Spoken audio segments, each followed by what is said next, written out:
नमस्कार, आयन भारत देखना शुरू कर चुके हैं आप। मैं हूं आपके साथ अर्चना सिंह। राहुल गांधी जो संविधान की कॉपी ले लेके ऐसे ऐसे लहराते हैं, अब तो बहन भी संसद में पहुंच गई हैं, वो भी लहराती हैं। लेकिन राहुल गांधी ने वो संविधान कभी पढ़ा नहीं है। ये आज मैं इस वीडियो में आपको प्रूफ कर दूंगी, प्रमाण सहित आपको बता दूंगी कि मैं ऐसा क्यों कह रही हूं। पहले आपने तस्वीरें देखी होंगी जिसमें एक बार ऐसा दिखा कि राहुल गांधी जो लाल किताब लिए घूमते हैं, जिसे वो संविधान कहते हैं, वो दरअसल कोरी है। उसके बाद राहुल गांधी ने फिर एक छपी हुई दिखाई कि देखिए ये छपी हुई है। वो सब ठीक है, लेकिन जो निशिकांत दुबे ने एक बार कहा था संसद में, आपको याद होगा, निशिकांत दुबे, अनुराग ठाकुर किसी ने कहा था, शायद अनुराग ठाकुर ने कहा था कि जो संविधान आप लहराते हैं, क्या आपने वो कभी पढ़ा भी है? आपको पता है उसमें कितने पेज हैं? आपको यह भी नहीं पता होगा। वाकई वो बात सच है।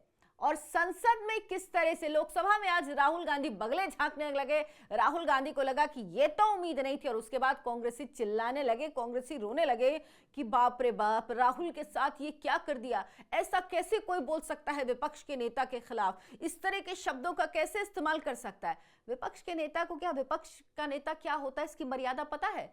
पहले बात करते हैं राहुल गांधी के संविधान के ज्ञान की। लेकिन आपसे गुजारिश है, हमारे चैनल आयन भारत को उससे पहले सब्सक्राइब जरूर कर लीजिए और आप ये कमेंट करके मुझे बताइए कि क्या वाकई आपको लगता है राहुल गांधी ने संविधान पढ़ा है। राहुल गांधी जो संविधान की कॉपी लहराते हैं उसके अंदर क्या लिखा है, ये आपको लगता है राहुल गांधी को पता होगा?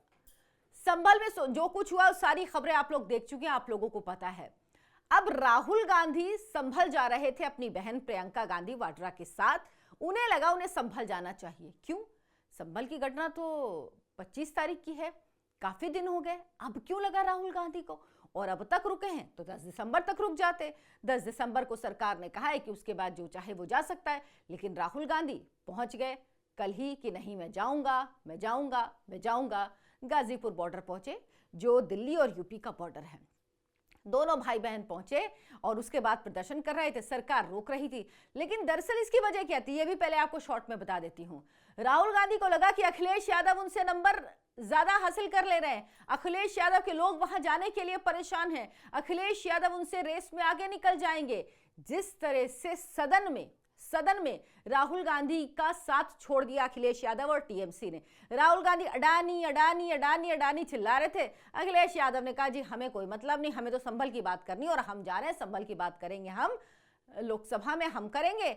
और राम गोपाल यादव जो हमारे चच्चा जी हैं वो करेंगे, कहा राज्यसभा में करेंगे, क्योंकि वो राज्यसभा में हमारे नेता हैं। अब दोनों ने मुद्दा उठाया। राहुल गांधी ने ना लोकसभा में, जो नेता प्रतिपक्ष हैं, बताइए इतने बड़े पद पर हैं और नेता प्रतिपक्ष ही राहुल गांधी, इसी से आपको पता लगेगा कि राहुल गांधी ने संविधान नहीं पढ़ा। ये आगे बताऊंगी। अब राहुल गांधी ने लोकसभा में मुद्दा नहीं उठाया, ये राज्यसभा में उनकी माताजी हैं उन्होंने नहीं उठाया, सोनिया गांधी ने, और तो और मल्लिकार्जुन खड़गे ने भी नहीं मुद्दा उठाया। अब राहुल गांधी को लगा कि ये तो गड़बड़ हो गई, उन्होंने क्या किया जाए, तो उन्होंने कहा संभल चलते हैं। अब संभल जाने के क्रम में जब वो पहुंचे थे गाजीपुर बॉर्डर में, वहां पर गाड़ी में बैठे थे भाई बहन, पुलिस रोक रही थी। पुलिस ने कहा नहीं जी नहीं, जाना अलाउड नहीं है।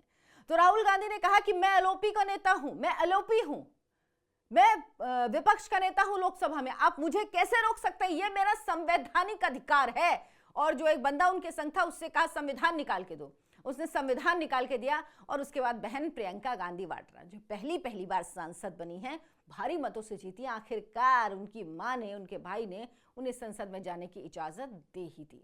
उन्होंने भी कहा कि एलओपी है राहुल, संवैधानिक पद पर हैं।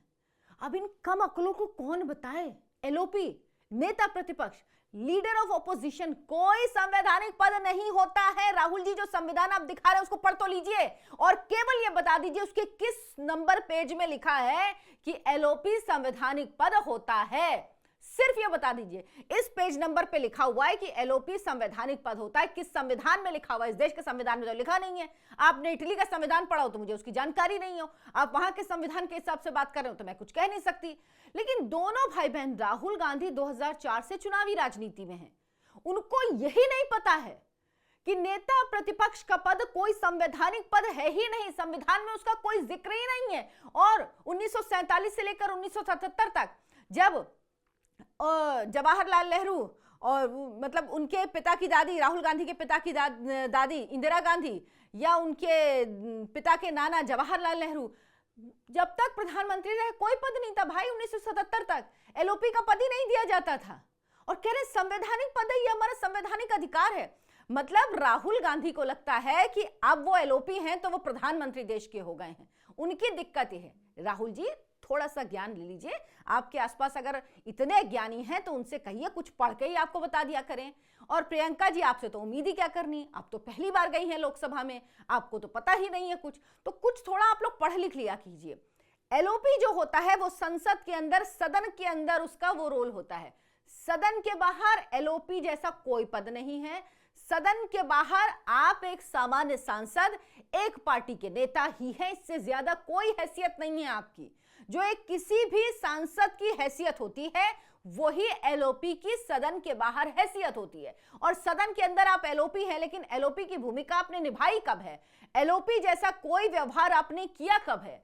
संविधान को लेकर राहुल गांधी की एक और जो चाल थी वो उन पर उल्टी पड़ गई है।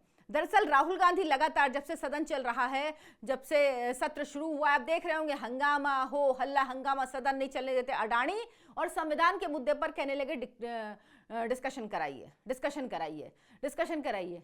उनको उम्मीद नहीं थी, सरकार ने मान लिया संविधान के मुद्दे पे हम डिस्कशन कराएंगे। तारीख भी शायद 14 या 15 दिसंबर में से कोई तारीख होगी। सोचिए, राहुल गांधी ने जिसे कहते हैं ना खुद को पिट, मैं लिटरली पिटाई की बात नहीं कर रही हूं, मैं राजनीतिक पिटाई की बात कर रही हूं, उसकी तैयारी खुद कर ली है। बताइए, जिन्होंने सबसे ज्यादा, जिनकी सरकार ने और जिनकी सरकार के अलावा जिनके परिवार ने सबसे ज्यादा संविधान संशोधन किए, वो कह रहे हैं जिन्होंने सबसे ज्यादा संविधान का दुरुपयोग किया, जिन्होंने संविधान को किनारे करके इमरजेंसी लगाई, जिनकी दादी ने, जिन्होंने संविधान को पैरों तले रौंद दिया, कुचल दिया, जिनके पिता ने संविधान को किनारे करके संविधान में, क्योंकि न्यायिक प्रक्रिया की अपनी एक जगह है, शाहबानो मामले में कोर्ट का फैसला ही पलट दिया। पहली बार संविधान संशोधन जवाहरलाल नेहरू ने संविधान बनने के कुछ ही समय के बाद कर दिया था। वो क्या बात करते हैं, वो कहते हैं कि संविधान पर चर्चा कराइए। सरकार तुरंत राजी हो गई। और मैं बता रही हूं बहुत इंटरेस्टिंग होने वाली डिबेट सदन में। जिस दिन संविधान पर चर्चा होगी सदन में, आप प्लीज जरूर देखिएगा।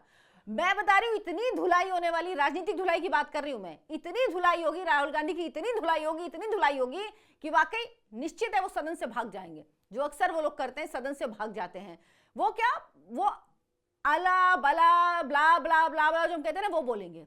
और जब बीजेपी की तरफ से शुरू होगा ना, एक के बाद एक, जवाहरलाल नेहरू से लेकर अभी की मनमोहन सिंह सरकार तक, जिस तरह से एक एक धागे खोले जाएंगे ना, राहुल गांधी के लिए झेलना मुश्किल हो जाएगा।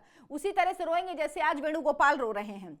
दरअसल हुआ क्या, लोकसभा में निशिकांत दुबे ने कहा कि मैं विपक्ष के नेता यानी राहुल गांधी से ओपन सोसाइटी फाउंडेशन के सलिल चौधरी से उनके क्या संबंध है, इस बारे में 10 सवाल पूछना चाहता हूं। सलिल चौधरी ने भारत जोड़ो यात्रा के लिए पैसा दिया था या नहीं?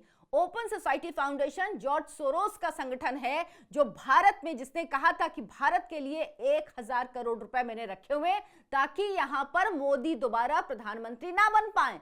उसके फाउंडेशन का है सलिल चौधरी, और ये राहुल गांधी की भारत जोड़ो यात्रा में दिखा था। ये कोई छुपी हुई बात नहीं राहुल गांधी के साथ। इसके अलावा निशिकांत दुबे ने क्या कहा, राहुल गांधी अमेरिका गए थे, वहां मुशर्रिफुल फजल से मिले। फजल कौन है? ये बांग्लादेश में हत्याओं के लिए जिम्मेदार है। सोचिए किन लोगों से मिलते हैं। वो तस्वीरें भी आपको याद होगी जब राहुल गांधी ने वहां पर इल्हाना उमर से मुलाकात की थी, रो खन्ना और बारबरा ली से मुलाकात की थी। तस्वीर भी आप सबने देखी होगी।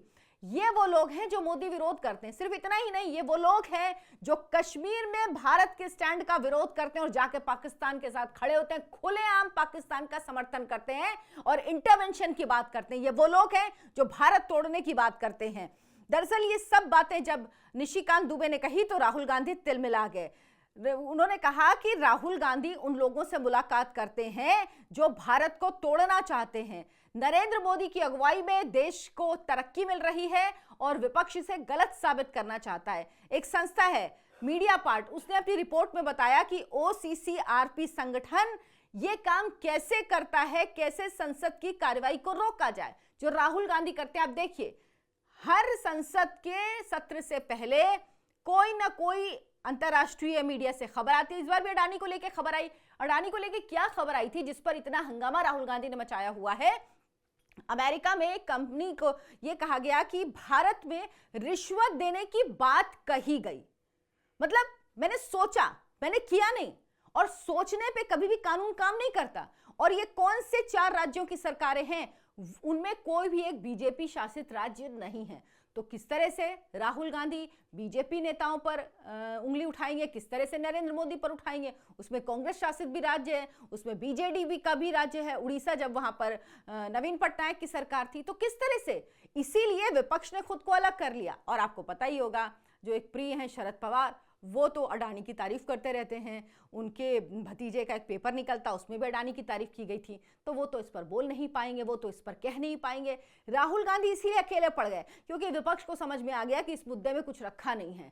पता है, सोचने पर कोई कानून थोड़ी है भाई कि मैंने सोचा मैं रिश्वत दूंगा, वो भी जिनके लिए सोचा वो भी बीजेपी शासित नहीं है। इतनी तो कम अकल है।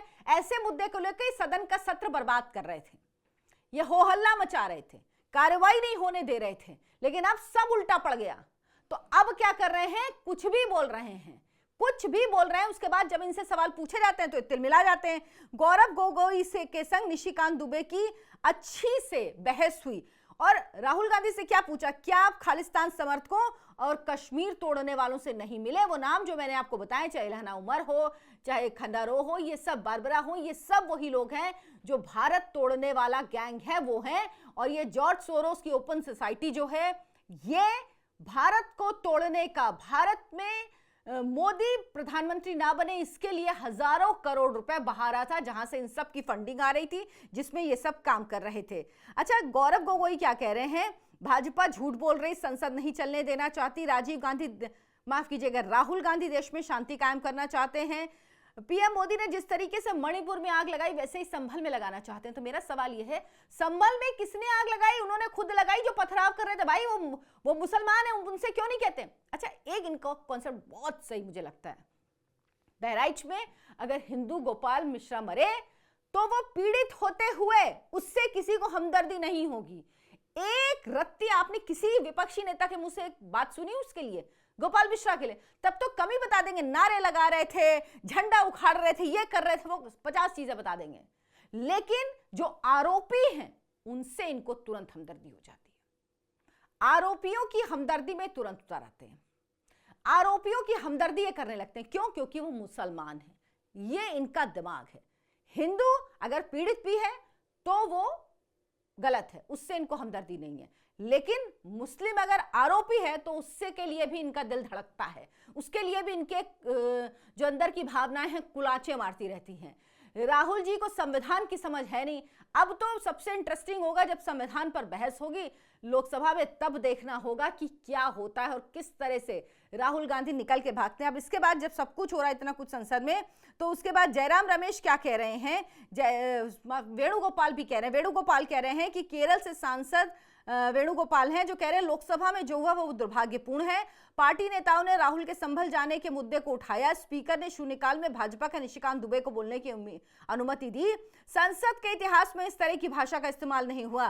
राहुल गांधी पहले दिन से अडानी का मुद्दा उठा रहे हैं, अडानी के एजेंट राहुल को गालियां दे रहे हैं, अपमानजनक भाषा का प्रयोग करने वालों को माफी मांगनी चाहिए। जब राहुल गांधी कहते हैं कि ये नरेंद्र मोदी सड़क पे जाएगा तो युवा इसको डंडा मारेगा, ये सम्मानजनक भाषा होती है राहुल जी? या ये सिर्फ आपके लिए नियम अप्लाई होता है, दूसरे के लिए नहीं होता? तब आपको नहीं लगता अपमानजनक भाषा बोल रहे हैं? किस भाषा का इस्तेमाल करते हैं आप देश के प्रधानमंत्री? व्यक्ति की मत करिए इज्जत, पद की तो करेंगे, लेकिन आप लोग तो वो भी नहीं करते हैं। लेकिन आप लोगों को इन सब से कोई फर्क नहीं पड़ता, आप लोगों को सिर्फ वही करना है जो आप करते हैं। लेकिन ये याद रखिए, देश की जनता है, सब देख रही है, सब जानती है। लेकिन एक बात तय है, राहुल गांधी ने संविधान नहीं पढ़ा है, तभी कहते हैं कि एलओपी नेता प्रतिपक्ष का पद संवैधानिक पद है। वीडियो कैसा लगा आपको हमें कमेंट करके जरूर बताएं। वीडियो को लाइक करें, शेयर करें, ज्यादा से ज्यादा लोगों तक पहुंचाएं। धन्यवाद, नमस्कार।